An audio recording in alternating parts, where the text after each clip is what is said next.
সভাপতি সভাধিপতি পঞ্চায়েতের প্রধান থেকে শুরু করে নেত্রী মমতা বন্দ্যোপাধ্যায় বলেছিলেন জেলে রাখার নাকি জায়গা পাওয়া যাবে না পশ্চিমবাংলায়, বামপন্থীদেরকে এত জেল খাটাবে।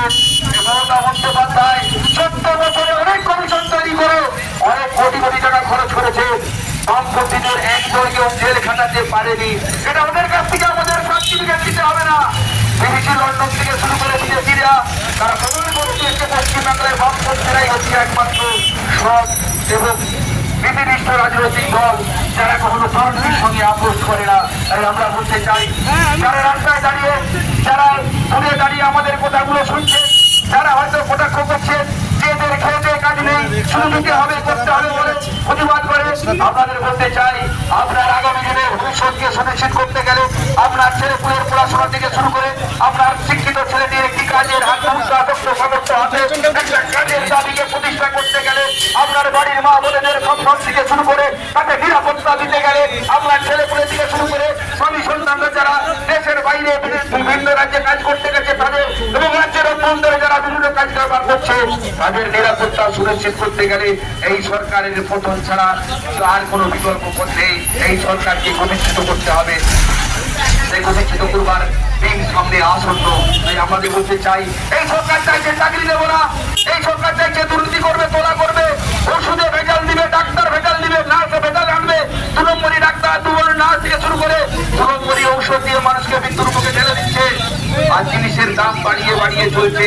আজকে যে পরীক্ষাগুলো হচ্ছে ওষুধের পরীক্ষায়, যেই ওষুধ দিচ্ছে সেই ফেল, যেই ওষুধ দিচ্ছে সেই ফেল, সব ওষুধ আজকে গুণগত পরীক্ষায় ফেল হয়ে যাচ্ছে।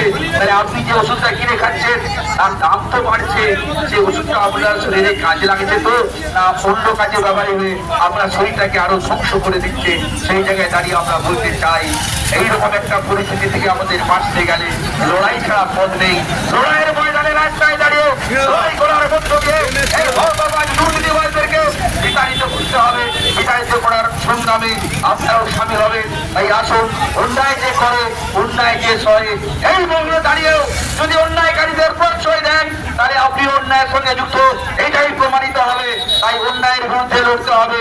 স্বামী বিবেকানন্দ এই কথা, সেই অন্যায় যে করছে, অন্যায় যে সহে সবাই সমান দোষী, কেউ কিন্তু বাইরে যাবে না।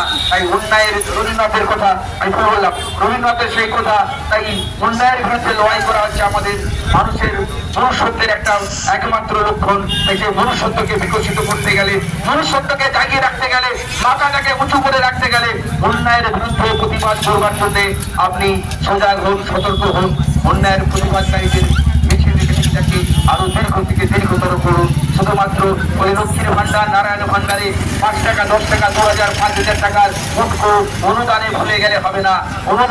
অনুদানটা একমাত্র বাঁচার লক্ষণ নয়, অনুদানটা পরিত্রাণের লক্ষণ নয়। আপনার শক্ত সামর্থ্য হাতে কাজটাই হচ্ছে আসল লক্ষ্য। কাজ দাও, কাজের বিনিময়ে মজুরি দাও, যোগ্যতার সঙ্গে নিয়োগ দাও, স্বচ্ছতার সঙ্গে নিয়োগ দাও এবং সমস্ত পরিকাঠামোগুলোকে বাঁচিয়ে রাখো। এটাই হচ্ছে গণতন্ত্র প্রিয় মানুষের, গণতান্ত্রিক দেশের মানুষের মৌলিক অধিকারের একটা বড় পাওনা।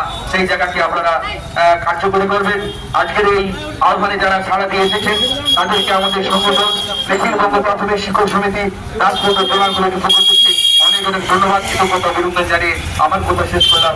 ইনকলাব জিন্দাবাদ, বিপ্লব জিন্দাবাদ।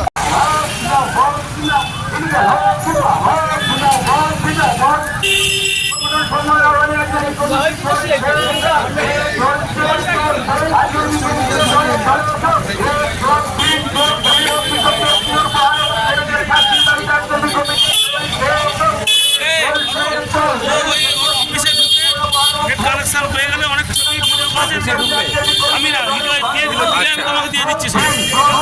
অফিসের দিকে আসতে মুখ্যমন্ত্রীকে ক্যাবিনেটের মধ্যে মুখ্যমন্ত্রীকে অবিলম্বে পদত্যাগ করতে হবে, করতে হবে, করতে হবে।